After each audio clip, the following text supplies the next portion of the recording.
Entrepreneurs from around the world are gathering at Dubai's AI and Blockchain Summit. Among the crowd is Craig Fernandes, a young startup founder eager to make some new contacts.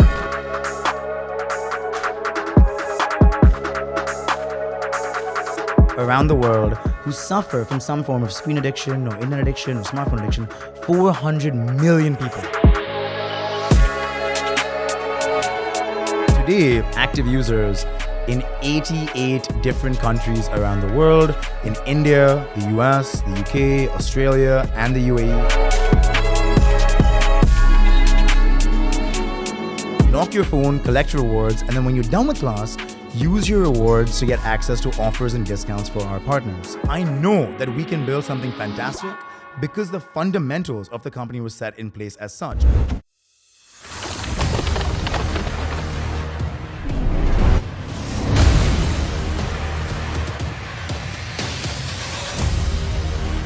Craig, Sami, good to have you here, man. thank you so much for having me. I really appreciate it. Thank you so much. Listen, thank you for making it here, especially on a weekend, especially on a Sunday. Dubai definitely seems to be relaxing today. You're a tech entrepreneur.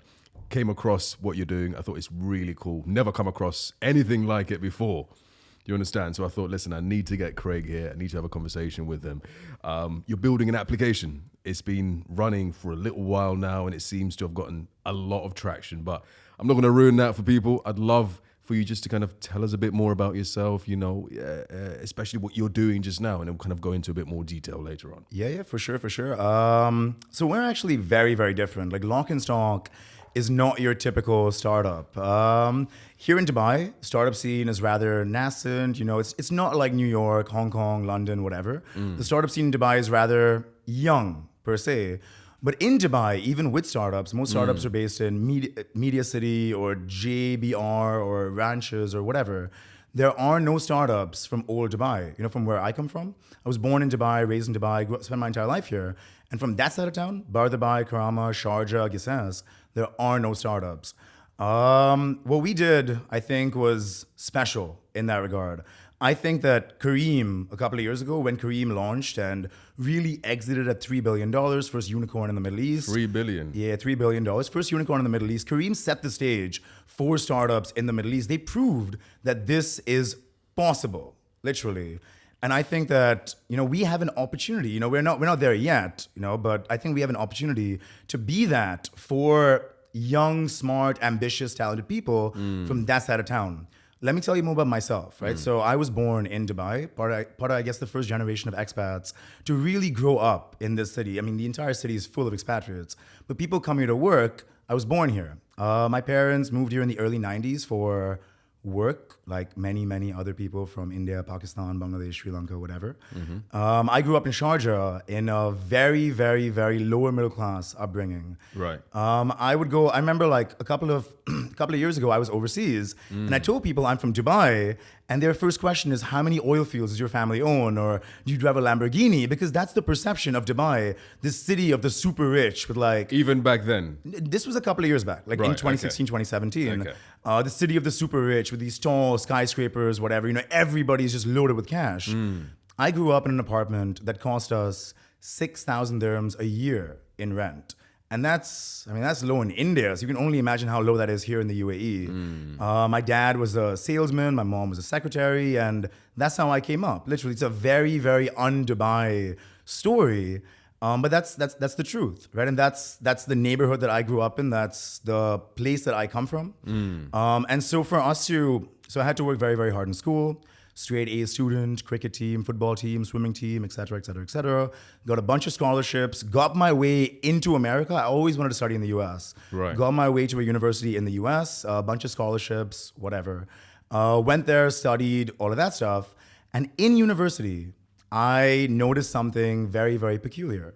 I was in class one day. I was an econ student. I love economics, but truth be told, you know, econ lectures can be rather boring. They can stretch Listen, every I once in a know. while. I've been there. So I was in a lecture one day, and there were like 35, 40, 45 kids. And it was an incredibly dry lecture. And I was doing well in the class anyway, and I used to use my phone a lot.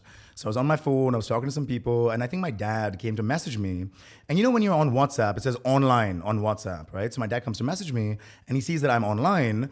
And he's just like, man, what are you doing online? Shouldn't you be in class right now? What are you doing? And I'm just like, man, this class is super easy. It's okay. I'm getting an A anyway. It doesn't really matter. But he's just like, man, you're wasting your time. You're wasting my money. What are you doing? And we go. That's what I'd be saying. Yeah, true. And we go back and forth for a little bit. Yeah. And eventually I put my phone down. And I don't know what happened in that moment. It was like a light bulb went off, like a eureka moment. I look around the classroom, 35, 40, 45 kids. Each and every single one of them was on their laptop or on their phone or on their tablet. Nobody's looking up. Right. Poor professor is just teaching and teaching and teaching because he's paid to do that. He's not going to do anything else. He's just teaching. Nobody's paying attention. Everybody's just looking down. And I was like, damn. I was like, man, like this might actually be a problem. This was my final semester of university as well. It was like January of 2017. And I couldn't stop thinking about this. I went home that day, did a whole bunch of research, looking up things like, like overuse of smartphone or overuse of laptop, whatever. And I stumbled upon this thing called digital addiction. Today, in 2022, if you look up digital addiction, you'll find scores of articles from the New York Times or the BBC to everybody who's talking about this phenomenon of phone overuse, right? Digital addiction, smartphone addiction, whatever. But back in 2017, nobody had really heard about this. It wasn't really a thing. It wasn't really a thing, exactly. Social media was a lot newer back then. There wasn't really that much research or anything of the sort. And so I'm searching, going to like the second page, third page, fourth page of Google, just looking for like articles to explain just, what is this? Like, we're all supposed to be in class, myself included, and we're all using our phones. People are on Instagram, Snapchat, WhatsApp, whatever. Nobody's paying attention. There's something fundamentally broken with that, right? So I came across a research study by a team at the University of Maryland, and they analyzed, I think, like 50 students over like a year or something like that. And their conclusion in the research study was that on average, a student spends 26% of his or her time in classroom on a digital device for non-educational purposes. And that blew me away. That was what I had seen in my classroom. 26%, I was mind blown, right? Because if you actually think about that, on an individual student level, think about the loss of learning, think about the indirect loss of tuition, just wastage of time per se. Scale that up on an institutional level, crazy. Scale it up even higher on a societal level. If 26% of classroom time is being spent on digital devices for non-educational purposes across an entire student population, that is a massive loss to society. And I couldn't stop thinking about this. So it was my last semester at university. I had a couple of job offers, a couple of interviews, et cetera. Blew all of that away. I said, I'm graduating. This is something that we need to do. I think I'm just an entrepreneur at heart. I love solving problems. And not like things that have already been done before, et cetera, whatever. Like if there's a solution that exists, it's like, it's all right. But no one was doing anything about this, right? It exists. This problem exists. No one is doing anything about it. And I was like, okay, fine. I'm going to graduate. I'm going to go back to Dubai and let's do this. So I graduated in May of 2017, came back in June, incorporated the company 2 weeks later in June 2017 itself, and we launched in September of 2017. The original application was a lot different from what you see today. Back then, I graduated university when I was 20 years old. And back then, I was broke. Like broke with a capital B. I was broke. Been there. Myself and the entire founding team, all of us, we had no money. So we were discussing, how can we get students to stay off their phones? And somebody on the team was just like, man, if somebody gave us a 50% discount at Pizza Hut, I'd stay off my phone. I'd stay off my phone. Yeah. And that was the original value proposition that we launched with. Lock your phone, aimed squarely at students in Dubai, high school and college students. Stay off your phone, pay attention in class, be more attentive, take notes, whatever. Lock your phone, collect rewards, and then when you're done with class, use your rewards to get access to offers and discounts for our partners. When we launched on September 24th, 2017, I remember we had 23 partner brands. We called them the original 23. 6 months later, we had 1,400 partner brands in the city. We were the largest student lifestyle platform in the city. Literally, it was amazing. tens of thousands of students in the city using Lock&Stock every day, 1,300, 1,400 partner brands, ranging from every single cinema chain, every single fast food restaurant, every single, like popular tea shop chain, etc., retail stores. You could go into a mall, every 30 seconds you'd find a Lock&Stock partner. Literally, we scaled this up. We were just out there on the metro, on the bus, every single day.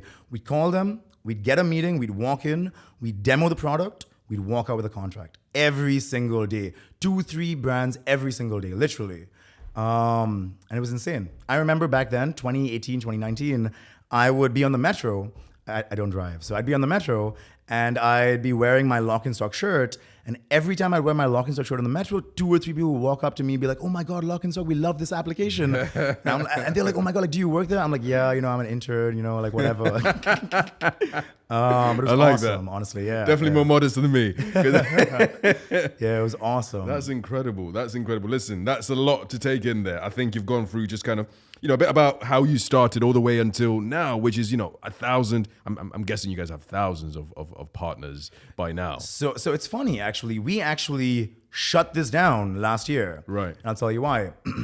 Middle of last year, something super interesting happened, right? We were definitively the #1 student lifestyle platform in Dubai.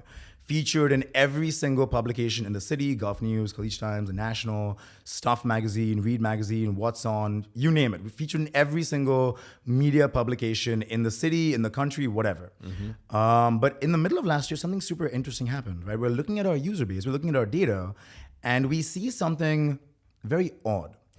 90% of our users were students in Dubai. That didn't surprise us. We built a product for students in Dubai, and we were very proud of that. The other 10%, they came from 46 countries around the world. 10% of our users, like a small, like not like a critical mass or anything like that. We didn't have tens of thousands of users in like New York City, but the odd user here and there in New York, in LA, in Toronto, in London, in Singapore, in Tokyo. And we're just like, man, like, what the hell is going on? We're like, man, like, are these bot users? Are these spam users? Like, what's going on? Like, like, are these fake? What's going on? So we conducted a lot of feedback sessions. We spoke to like 200 something users from outside Dubai, just these people outside Dubai. And we wanted to ask them one very, very simple question. Why the hell are you using our application? There's no offers for you. There's no discounts for you. Everything that we had, every feature that we had was catered towards people living in Dubai. So why the hell are you using our application? Because these guys aren't getting anything in return, right? Nothing, literally. Okay. They're just locking their phones, right? So, and we spoke to about 200 something people, right, around the world. And the responses that we kept getting were, I want to be more productive at work. I want to pay more attention in class. I want to spend more time with my family. I remember we spoke to a woman in New York City, 31 years old, woman in New York City, 31 years old, as far away from our target demographic as can be, literally. And I still remember this conversation like it was yesterday. She was like, I work 2 shifts a day. I work 9 hours a day. I work really, really hard. And I get 3 to 4 hours to spend with my husband and my kids in the evening. And she's like, I lock my phone when I'm at home. And she's like, not just me, I make them lock their phones as well. And she's like, I love it. She's like, I love the experience. I love collecting the rewards. It makes me feel good. Even if I can't use it for anything, it makes me feel good. I love leveling up. I love competing in the leaderboard. And she's just like, I love it. And I was like, man, that is brilliant right there. So we came, like, it was like an epiphany, literally, right? Because this was like June, July, a little later than that. I think like July, August, 2021. And we were like, man, we had spent all this time and effort building a product for 200,000 students in Dubai. And we were the #1 application for students in Dubai. And we're very, very proud of that. But we had spent all this time building a product for 200,000 students in Dubai. But actually, according to Bloomberg, there are 400 million people around the world who suffer from some form of screen addiction or internet addiction or smartphone addiction. 400 million people around the world. And we were like, man, the scale of this problem is so much larger than just Dubai. So we basically made the decision. We were like, man, the offers and discounts platform, no matter how much we love it, it does not scale. We shut down the application. We put the app into maintenance mode. Everybody thought we were nuts. Everybody thought we were nuts. Including me right now. So I need an explanation. Everybody thought we were nuts. Literally, man. Like, because people were like, what are you doing? You have this application. It's huge. It's extremely popular. It's working. 2022, we were on course for about $1 million in revenue. I mean, we just got our numbers a couple of weeks ago and we smashed that as well, which was awesome. But in 2021, when we're making these plans, we're on course for $1 million in revenue. That's awesome. #1 student lifestyle platform, and we're going to shut it down? Our investors thought we were crazy. People on the team thought we were crazy, but man, I think that's something that makes us special. Why can't you scale that to other countries? Why can't you say, do you know what, we've got something really successful in Dubai. Let's go in, I don't know, New York, right? Let's start the same thing there. Start building partners there. Why not? But the thing is that doesn't scale, right? That's linear growth, right? You look at Entertainer here in Dubai. The #1 just general lifestyle platform is Entertainer. And Entertainer, I've never heard of it. What's that? Entertainer is like a buy one get one. I think they have discounts now per se. Right, okay. But they were doing it before anybody else, and they're the market leader in Dubai. They've been around forever. They closed a round that valued them at $1 billion a couple of years ago. Whatever. They are in, I think, 11 countries. That's it. 11 countries, right? No global scale or anything like that. And even outside Dubai, I don't think, at least, and I don't want to, this is unconfirmed, but I don't even think they're that popular outside Dubai. They're very, very popular in the city. I've never heard of them. You will. I promise you. But you just can't scale. You go to one city at a time, right? So one city, one country. It doesn't scale. And I mean, you just got to raise a lot of capital and then move from city to city to city. That's not the type of company that we wanted to build. That's not the type of team that we are. See, this is where you and I differ in terms of scaling. You tech guys, when you talk about scaling, you're talking about going from 0 to 100 in like 2 months. Yeah. Whereas what I'm building is more of a traditional business. I run a recruitment agency. For me, that is scaling. For me, saying, do you know what? I mean, I don't know how you guys, build your sales, if you guys have reps and people going out and do cold calling, reaching out, but why couldn't you theoretically go and say, do you know what? Here's London. Let's start a little team here. Let's start building in London. Yeah, New York, Singapore. Why can't you do that? Then you get into the same scenario as, for example, with the ride-hailing companies, Uber, Careem, et cetera, where you just have to raise boat tons of cash, literally. Right. What we did was we wanted to build a product that scales geographically and vertically as well. So when I say vertically, I mean all ages, right? So not just students, but people of all ages. Like, doesn't matter if you're 15, 25, 35, 45, 55, doesn't matter. Exactly. You can still be addicted, right? Use cases exist for you to want to stay off your phone. Yes, the use case might be different, but they exist. When you're 15, okay, you want to do better at school. When you're 30, maybe you want to do better at work. When you're 40, you want to spend more family time. When you're 60, you want to live a more peaceful, relaxed life. Whatever, right? Use cases are different, but they exist at all age levels.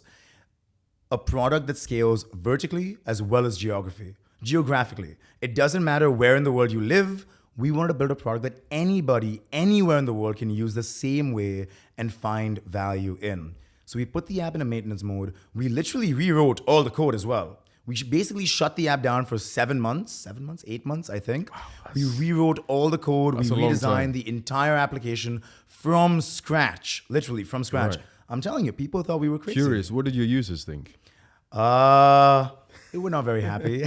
They were not very happy. If they saw you wearing that Lock&Stock after that. Oh man, when we relaunched the application, I think we released the beta version in March of 2022 and properly relaunched in May of 2022. When we relaunched the application, we got so much hate mail because, man, I can't even understate this fact. Like, people loved the old Lock&Stock, but we had to do it.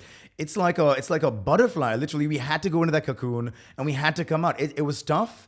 People didn't like it. Some people didn't like it, whatever. But those are big, bold decisions that I think, now in retrospect, 7-8 months later, really, really paid off. Because today, I got the numbers for December a couple of days back. Today, active users in 88 different countries around the world. The UAE is no longer even our largest user base. We have critical mass of users, or a large amount of users, in India, the US, the UK, Australia, and the UAE. And these are our biggest markets. But looking down the list, you go to the bottom of the list, you'll find users in Afghanistan, South Africa, Ethiopia. I don't even know how they found us. Right. So let's rewind it to you guys have got into this cocoon. You're coming out as Lock and Stock 2.0. 2.0, right? yeah. What changed from 1.0 to 2.0? Okay, so we wanted to redesign the application around 3 core aspects. Number one, all 3, our core requirement was everything needs to scale. So if it didn't scale, it's out. Literally, we're not even going to consider it. But 3 core aspects when we relaunched the application, 3 core, I guess, USPs for users, right? So number one, what we like to call the personal USP in essence. So there's like a running competition or a series of running competitions on the application where, every week or every 2 weeks, there's awesome prizes. So a Sony PlayStation 5 or a Lenovo laptop or an Apple iPad. And as a user, all you got to do is lock your phone, collect rewards, and use your rewards to try to win these prizes. It's really that simple. You're not gonna do anything else. You're gonna pay any money, nothing. Stay off your phone, pay attention in class, be better at work, and then use your rewards to try to win a new laptop. I mean, what do you have to lose? And no matter where you go in the world, America, Japan, South Korea, Singapore, everybody wants an iPad, a laptop, a PlayStation, whatever. Right now, I think there are like 9 prizes running on the application. And no matter where you are in the world, we have people from all over the world participating in these prizes. You can even see when we look at the winners, you go through the list, it'll be India, UAE, then Sweden, Venezuela, Colombia, the US, just the winners list, literally for these prizes. And that's awesome. That tells us instantaneously this scales. And that's remarkable. That's number one. The second aspect, so we're actually a very mission-oriented company. I think for all of us, not just myself, for all of us, it was always about, how can we build a product that makes the world a better place and simultaneously, and simultaneously can turn a profit, build revenue, yada, yada. But how can we build a product that makes the world a better place? So the second aspect of Lock&Stock 2.0 is what we call the altruistic aspect. So it's literally lock your phone, collect your rewards, and then use your rewards to sponsor a class for an underprivileged child in rural India. This is really interesting. How does that all kind of marry up? So basically, we work with a nonprofit in India. And at the end of the month, so on a user level, the user doesn't see any of this, but on a user level, they just lock their phones, collect their rewards, and then use their rewards to sponsor classes. But for us, on our back end, at the end of the month, we tally up the number of classes sponsored, we convert that into a dollar amount, and we make the donation to our nonprofit partner. Right, okay. And we love that. I actually spoke to a user because we're always running feedback sessions to understand what our users are thinking, how they're liking things, et cetera, et cetera. So I spoke to a user sometime back in, I think this user was in Boston, Massachusetts. And I was like, what do you like about the application? What do you like? What don't you like? Tell me about it. And he was just like, he's like 19 years old. And he was just like, man, I love the fact that I can stay off my phone, pay attention in class, do better in school. And at the end of the day, when I'm out of class, I can send a little child in India to school. He's like, that's amazing. Like, that makes me feel so good. And it was amazing even hearing him say this, right? Because we love the altruistic component of the application, but to find that same love from our users, that's remarkable. Because people genuinely, from my experience, want to give back. They want to help communities. They want to, I don't know, sponsor a child and all that kind of thing. But a lot of the time, it's, I have to go out, I have to give money, I have to do this, I have to do that. Whereas you guys are making it so simple. It's literally win-win-win for everyone. You don't have to do anything. Stay Absolutely. off your phone, collect your rewards, and do that. And we've sponsored through the application in the last 6 months or 7 months or so, we've sponsored over 4,000 days of school for underprivileged children in rural India. And we as a team are very, very proud of that. 4,000 days. 4,000 days of school. Roughly how many So basically, children does that turn into? So we actually just calculated on a class level, right? So 8 classes in a typical school day. So number of classes divided by 8, that gives us number of days. Divided by 365, that gives us number of years. And we just crossed 4,000 days of school sponsored. That's incredible. For underprivileged children. We're very, very proud of that. That makes it all worth it. Have you had a chance to go out and meet, some of want these to. children? Or Truth be told, I haven't had a vacation in 5 years. So, so the chance to go to India, meet these children, I would love that. Yeah. But our nonprofit partner sends us videos of children just talking about saying thank you, Lock&Stock, Right. and like children like studying or playing or whatever. And that's amazing. Not just myself again, like everybody on the team, Yeah. all of us together, we all work insanely hard to the point where my girlfriend is just like, Craig, you need a break. Craig, I'm going to hide your laptop, literally.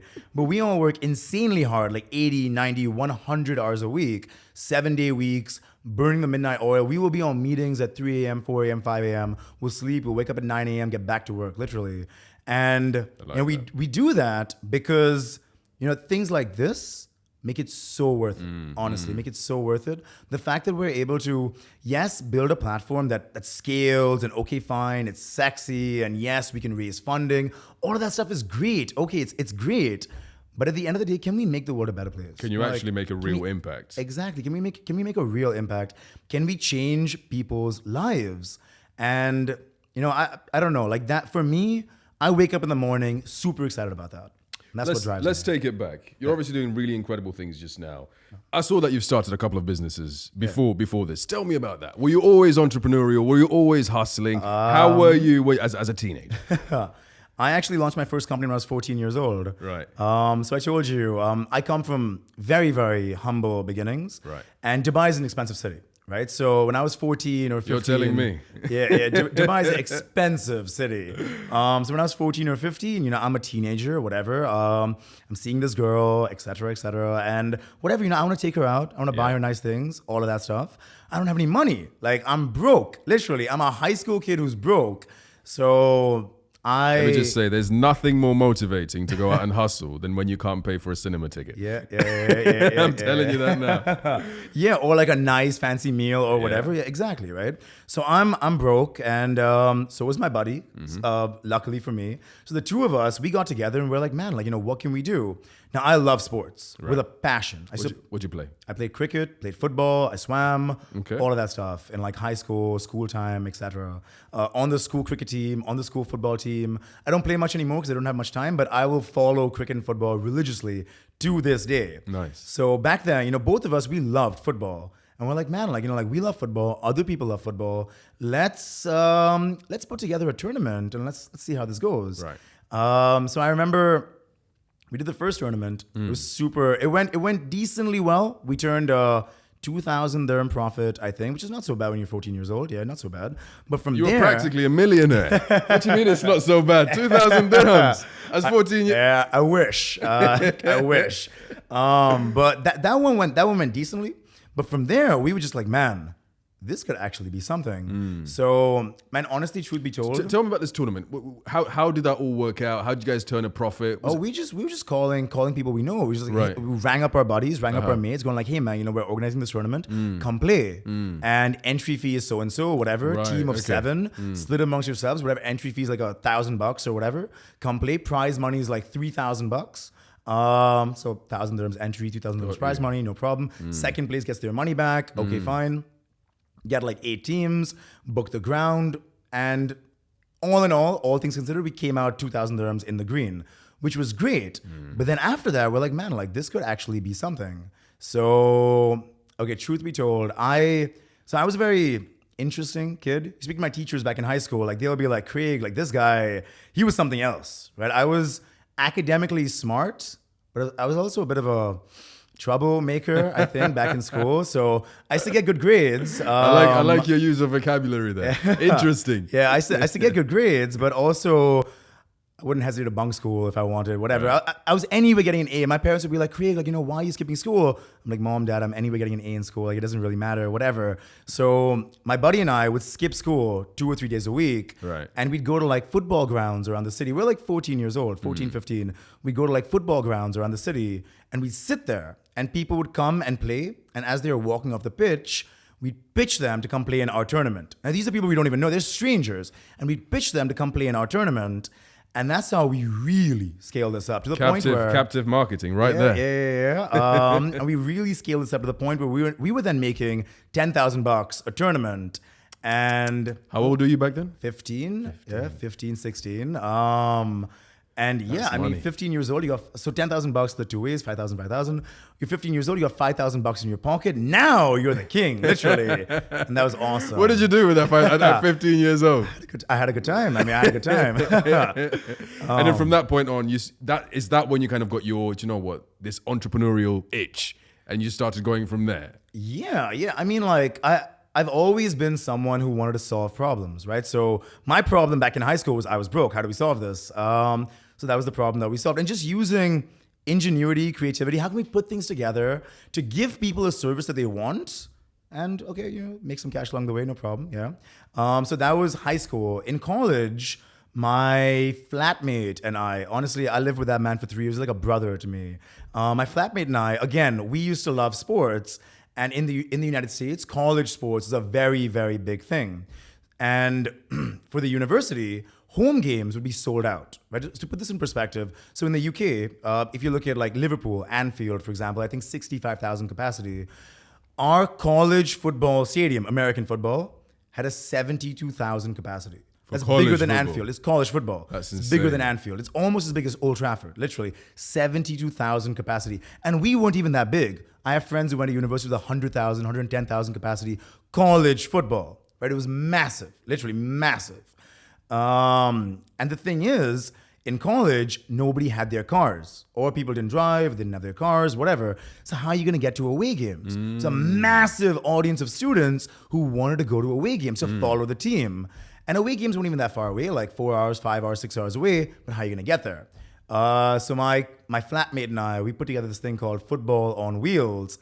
And it was basically like a travel service where we bus people to other cities Right. and put them up for a night, get them a ticket, yada, yada. Basically, the entire like full A to Z turnkey solution Got you. to go to an away football game. Right. And that's what we did in college. And so how did that work? Like you guys rent a coach or something and then drive them down, or literally like in wheelbarrows? How'd you do it? Rent like a bus and call up like a Marriott or a Holiday Inn or whatever in the other city. We'd rent like a bus, we'd call up the hotel, we'd book a bunch of rooms, get a bunch of tickets from like StubHub or whatever, and put together a service. And that's what we did. Cool, man. Yeah, That's cool. yeah, How did that work out for you? How many people were you roughly pushing? That one didn't go very well. I'm not gonna say anymore. That one didn't go very well. It did all right. But Right. yeah. That's a cool idea. Which cities were you taking people to and from? So I was in Iowa City, which is Right. like deep Midwest, literally. Right. It's about 4 hours from Chicago. Right. College town. In Iowa City, when I was there were about 70,000 people. Like the population of the city was 70,000, which is crazy because the football stadium's capacity was 70,000 as well. So it was nuts. And they'd sell out every game as You could well. literally get the whole town in there. We were like the 6th or 7th largest city in the state of Iowa. On game day, we're the 2nd largest city. So many people came into town. But college town, 70,000 people in the city, out of which 40,000 people were students. So proper college town. It's a funny story, actually. The year I went, Iowa had just been named Playboy's #1 party school in the US. It's a hell of a fun time. That's not why you went, right? That's not why you went. Surely That's not why I went.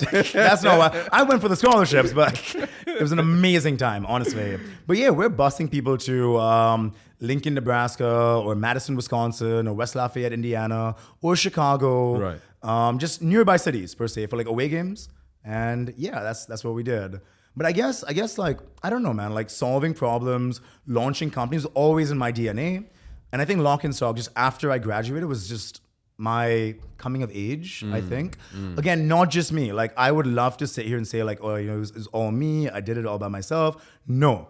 Without the people who fought with me every single day in, day out, guys like, I don't know if they'll hear this, but guys like Aditya, Hussein, Mustafa, whatever, all of these guys, Sanat, even my dad, Ian, the first guy who I was about believed to in me. say, yeah, your dad's part of your business right now. I'm curious how that relationship worked. Man, so back in the day when we were first launching this, we are not your typical startup, right? When we were first launching this, from that side of town, there are no startups. So the only person I could pitch to was my dad, and the first person who ever believed in the company was my dad. And we would not be here today if not for him. Honestly, like, truth be told, I can, like, for anybody who's been with us in the last 5 years since we launched this, you could find, maybe, it would be hard, but you could find another Aditya or another Hussein or even another Craig. You could find another Craig also. But to put your faith in your 20-year-old son, straight out of college, whatever, that's truly remarkable. You will not find another Ian. Without Ian, my dad, we would not exist. And he was truly, in the entire story of Lock&Stock, he's the one irreplaceable person in the entire story. My mom as well. That's genuinely incredible, because I'm thinking, especially, you got this scholarship, right? To go to Iowa, to do your studies in the States. And then, for a lot of parents, I'm imagining, do you know what? Like, go into the corporate world. Go in there 2-3 years, go work as an accountant or whatever it is. And then if you have the time afterwards, go and start this, this project of yours. Whereas it seems like your dad was like, do you know what? Yeah, let's do this. And he wasn't just go and do it. I'll be part of it, because he is an internal part of the business, right? He's our chief operating officer. Chief operating officer. Yeah. Okay. Many of those initial meetings, I remember we'd walk in and literally it would be my dad and me pitching to like a Burger King or a McDonald's or whatever. And they're just like, man, what's going on here? Like, did you ever tell them that is your dad? Yeah, of course. It was a great part of the story. Honestly, like, people love that when we said that in meetings. Right. But it would be, in the beginning, like, because I was 20 years old, like 20 years old, clean shaven, all of that stuff. I probably looked like I was 16. And yeah, I mean, without my dad in those early days, like, it would have been impossible, honestly. Just because you've touched on McDonald's and these guys there, what's in it for them? For all these partners of with yours? the original Lock&Stock, students, right? So our pitch to them was really, really simple. It was catch them young and watch them grow. Literally, you create a customer when they're 15, 16, 17, 18, and you create that brand loyalty early, Right. and they're with you for the rest of their lives. Okay. For the next 10, 15, 20 years of their lives, they're with you. And that was our pitch. So for them, really, they'll be taking a hit on the kind of the front end in the beginning, right? With the discounts or whatever it is. Yeah. But then you've captured that customer. Exactly. That was your pitch. Right. We were like, give us a discount, whatever. Like, it's a small, short-term expense for you, but create a customer for the next 30 years of your life. Or the next 30 years of their life, basically. That's an easy sell. Yeah. Not so easy. Not so easy. No, just well, I say easy. Nothing is easy in business, relatively easy. I used to run an e-commerce business a long time ago, and that was the model that we'd go by. Advertising online is very expensive, Google ads, all that stuff. But once you've captured them, and if your product is good, email marketing, then you've got kind of the lifetime customer, right? Yeah. So I'm guessing it's a similar concept with you guys. But was it the main kind of brands that everyone would know about? Was it a McDonald's? Was it these guys? Or was it some kind of more obscure brands that you'd go to try and... I think it was a bit of like 50-50, right? Because so we had a lot of partners. And it reached a point where like brands were then reaching out to us, going like, we want to be on this platform. Like, how do we actually still get emails from brands going like, we want to be on this platform. And we're like, man, we shut down the offer section like a year ago. Right. We're so sorry. But yeah, I mean, I think about 50 or so were really big brands, really household names that move the needle. And the rest of them were just cool places, nice places, popular places for students. Things like a Philly cafe or a restaurants that were in like university, like cafeterias, etc. Stuff like that. That students could resonate to. Localized. Yeah, localized. Because our main aim was, how can we cater to the student audience? So we weren't going after fine dining restaurants or fancy hotels or anything like that. We're going after places where everyday people, 17-year-olds and 18-year-olds were hanging out. Sure. And that was our kind of approach to this, per se. Did you find that a lot of these users that were using your app was more for the rewards or more for the benefits of just being off screen, or a bit of both? So I want to say for the benefits of being off screen, but honestly, truth be told, like a lot of people use the application for just the rewards. Literally, a lot of people. It was insane. Till this day, I met someone actually a couple of days back who was just like, man, when I was in uni, I used to use your app every day because I wanted to get I think it was a buy one, get one at Philly. Right. He's like, man, I wanted to get the buy one, get one. I used to use the app every day. He was like, I used to have two phones. I kept one phone locked, and I should get my rewards, and I should get my buy one, get one. There's always going to be someone. Always.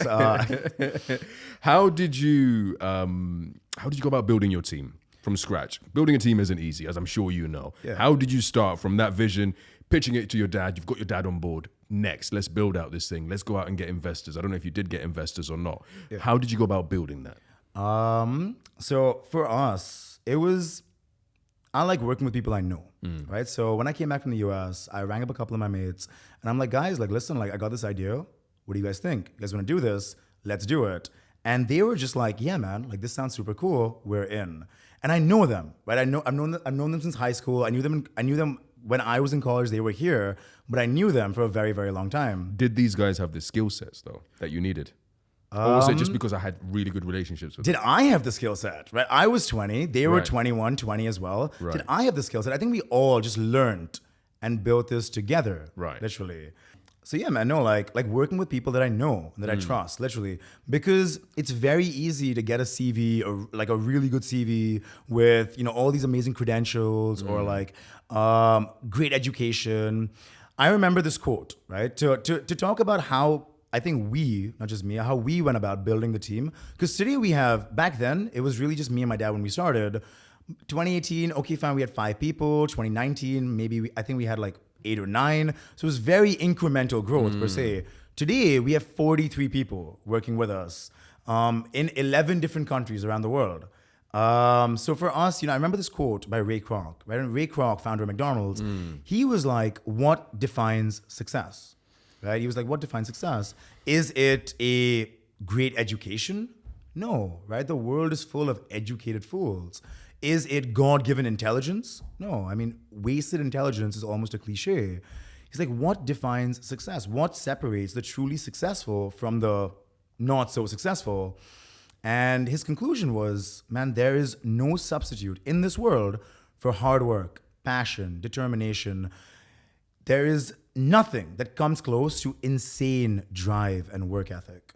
And that's something that you will not get on a CV. You gotta know someone. You gotta know someone, what's in their heart, literally. Do they want it as much as you?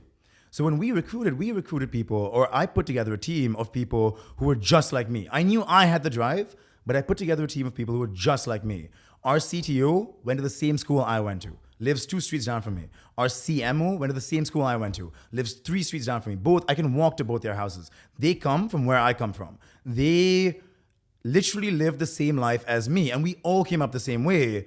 So they're hungry. I'm hungry. I want it. They're hungry. They want it. And together we go out there and we build, literally. That was our thought process when we set up the team. Not like CVs, this, that, interviewing, whatever. No. If you don't know something, it's fine. You learn it, literally. I didn't know anything. I'm 20 years old. They were 20 years old as well. If you didn't know anything, that's fine. You learn along the way. But if you have that hunger, if you have that drive, we will go out there and we will make it happen. That was our initial team. Along the way, so for us, nobody was writing us a check. Back in the day, we have closed funding since then. Like that was 2 years ago, we closed our first funding round. And last year, we closed another funding round. But early, like 2017, 18, 19, like early on, nobody was writing us a check because we were so different. There are no startups on the other side of the bridge. So when we're like, yeah, you know, like we went to Dubai Scholars, which was my school. We went to Dubai Scholars and we live in Gissas. And people were just like, who are you? Like, what are you guys doing? Are you guys for real? Like, is this like some sort like of scam or what's going on? project, whatever? Exactly. Nobody was writing us a check or anything. So we had to figure out a way to generate revenue, balance the books, and really grow this company. And I think that was actually a very, very beneficial thing for us, right? Because if you look at the startup world, especially right now with this recession, funding crunch, all of that stuff, you Crazy. see startups shedding people left, right, and center. 70% of the workforce cut, 50% of the workforce cut, 90% of the workforce cut. It's terrible, literally. We had to learn very, very early on, how can we build a company that is financially, fundamentally sound? A company that is EBITDA positive, cash flow generating, and can still grow at 200% every year. How can we build a company that is stable and high growth? And that is the holy grail of startups. I know that we can build something fantastic because the fundamentals of the company were set in place as such. So when we went to scale our team, we were like, man, what do we do? You know, what do we do? Like we want to build a local team here in Dubai. I mean, we might get good people, but here in Dubai, good people are outrageously expensive. It's a very, very hard city to find good talent. We're like, man, we have we have $10. How do we stretch this $10? Whatever. Like, we have to stretch whatever limited resources we have into building a stellar team. And just make it work. Which you wouldn't have had if you guys have raised, I don't know, 500 million pounds or dirhams or whatever it is. And it's just like, splash it. Then the purse strings are a little loose, whatever. Like, then you stop caring as much. So our thought process was, okay, fine. If we're spending, like, we have no problem hiring someone from Dubai, but if we're spending whatever we're spending, if we're spending, 15, 20, 25K on somebody in Dubai, we could probably find someone who's 2 times or 3 times better if we look just across the pond in India or even further on.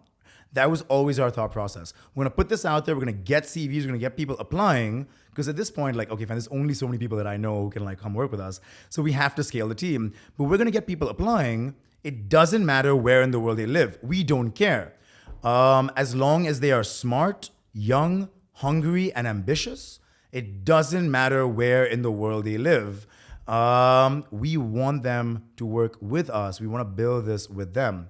So our chief design officer, absolute rock star. Literally, I hope he hears this podcast. Absolute rock star. He's based in Wollongong, Australia. He's remarkable. One of our lead backend developers based in Kuala Lumpur. We have designers based in Brazil. We have biz dev based in Canada. Our gamification lead on the application today. If you use Lock&Stock, when you lock your phone, you collect rewards. The keys that you earn, the Zen points that you earn, how you level up, the post-reward pop-ups, all of that stuff. The entire game economy on the application is designed by this guy, and he is a superstar based in Berlin, Germany. Literally based in Berlin. Even to get him, I remember I sent him a cold email. And I was like, hey, Nick, I think you're super cool. You want to get on a call? This is what we're doing. I just want to pick your brain, literally. And I get on a call with him and I tell him about what we're doing. This is what we're building, helping people stay off their phones, spend more time with their family, be more productive at work, all of that stuff. 5 minutes into the call, he's like, man, I have a 9-year-old daughter. I completely understand the problem. I'm in. Let's get to work. And I was like, damn, okay, awesome. So it was about assembling just a team of rock stars, no matter where in the world they're based. People who seem genuinely invested and their emotion was in the application. Yeah. I mean, people for whom like this is not just a job. Right. Yes. So people have stock options. People get salaries, of course. Like they need a living salary. But at the end of the day, when push comes to shove, when the going gets tough, what drives them? If they're driven purely by monetary incentives or whatever, then it's just not going to work. It's just not going to work. Do they really care about the mission? Right? When I look into their eyes, do they really care about the mission? Do they love what we're building here at Lock&Stock? And if they do, let's get to work. And that's how we built the team.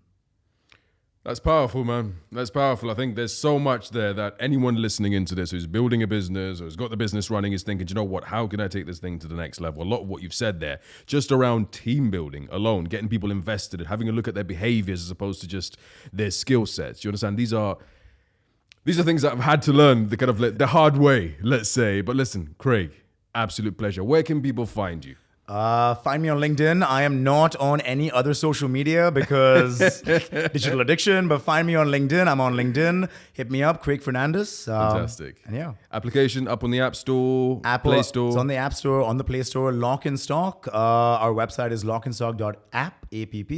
But otherwise, just hit me up. My email address is craig@lockandstock.app as well. I love hearing from people, whether you use the application or not. I love hearing from people. Hit me up, craig@lockandstock.app. Pleasure having you, buddy. Thank you so much, Sami. Thank you so much. Thank you. Hey, I hope you enjoyed the conversation. If you liked it, leave a like, share, comment, subscribe, leave a good review, good rating.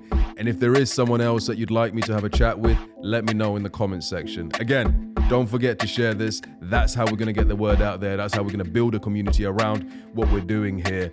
Follow us on Instagram, LinkedIn, all kind of major platforms, and we'll be releasing every week. So stay tuned.